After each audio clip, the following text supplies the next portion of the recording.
Well, so far we've looked at some different types of transformations. We've looked at, of course, the identity transformation. That's the boring one where every point is fixed. And we've looked at reflections. We've looked at if you compose two reflections about the same line twice, you get the identity transformation. If you compose reflections about intersecting lines, you get a rotation. And if you compose two reflections about parallel lines, you get a translation. So we've looked at translations, reflections, rotations. We want to think of those three as sort of our basic ones, but it turns out that there is a fifth type. We've got the identity, translation, reflection, rotation, and the fifth type is called the glide reflection. So we can do compositions in different order. We're going to be looking at glide reflections mainly in this video. So what we're doing with a glide reflection, by definition, what we do is we take a pre-image, say, for example, the blue triangle right here, triangle CDE, and then we first translate it by a vector, V, and so we translate here, and then we reflect over a mirror line that's parallel to the vector, and that's a glide reflection, glide being the transformation part followed by a reflection. Now it turns out that in general when you do transformations and compose them, the order does make a difference. Okay, but it turns out here in a glide reflection you can actually reflect this over the mirror and then translate and by the same vector, and you're going to get the same final image. You'll get a different intermediate image, but you'll get the same final image, so the order doesn't really matter here. But we'll take the definition as you do the glide, the translation first, followed by the reflection. So it's really just putting together a couple things we've already done. So we take our figure here. I've done a translation just using the sketchpad commands based on this vector to give me the intermediate image. We take the intermediate image, reflect it over a line M that is through this point parallel to that vector, and this gives us our final image here. Of course, we could erase all this other stuff. Eventually, we start here and go here. So notice that the blue is our original image, the pre-image, excuse me. The final image is the red. Notice, like a translation, there are no fixed points in this transformation. Every point of the plane is moved to somewhere new. It is an isometry, being a composition of two other isometries, so in fact it does get us a congruent image. And it is an isometry that we can't get just from a single reflection, a single translation, a single rotation. It is a new type of transformation.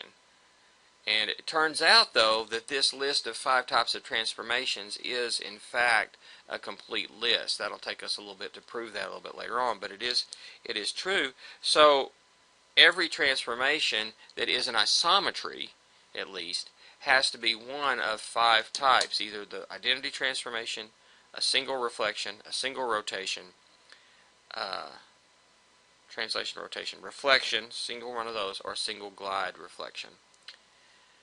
Now, certain glide reflections on a grid are pretty easy to do if you have, if your vector is horizontal or vertical at least, or at a 45-degree angle with that, or a positive or negative 45-degree angle.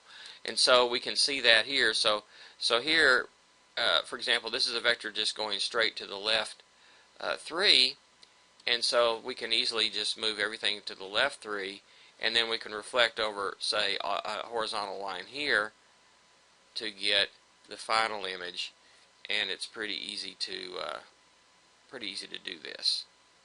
Okay.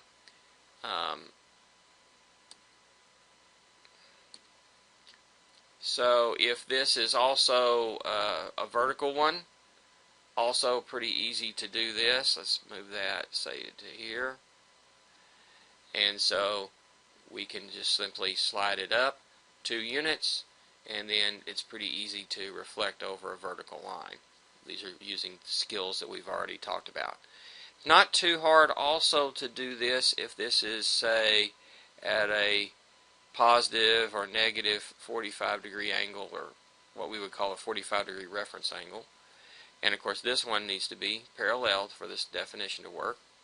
So here we could again slide along here. Notice that we're going 1, 2, 3 diagonals, going corner to corner for every little grid square. And so here we go, 1, 2, 3 diagonals there, 1, 2, 3 here, 3 here, 3 here for our intermediate image. And then we reflect this over to get our final image up here. And notice this comes in 1, 2 full grid diagonals here, 2 grid diagonals the other side. This one comes in 1.5, so there's a half and another 1 to the image there. The pre-image for this step is here, which is our intermediate image.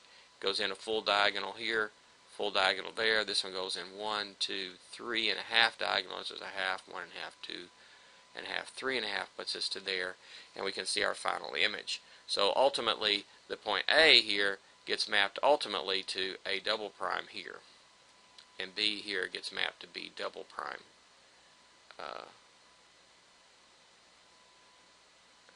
here. Something doesn't look right. Oh, that's D. Okay, I'll start saying that. That should be D. Yeah, D gets mapped to D double prime, and this is B.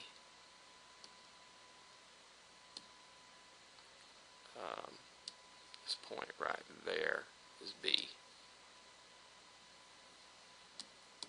Maps to B double prime up here. Okay, so that is a glide reflection. Nothing more than just a composition of a translation followed by a reflection parallel to the vector of the translation.